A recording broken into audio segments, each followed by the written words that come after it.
I've been invited to take part in the Assisting Young People into Work report launch.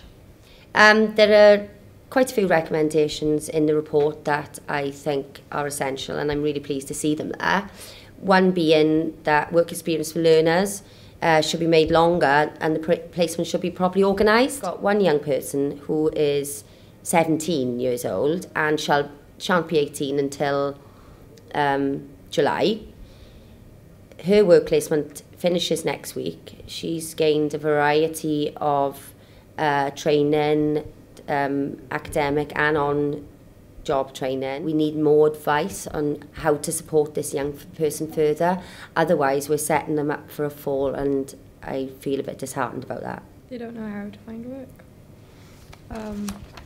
And if they do get close to a job interview, they're not going to know what to say. Have work training in school, on how to get jobs and how to dress, how to talk, things like that.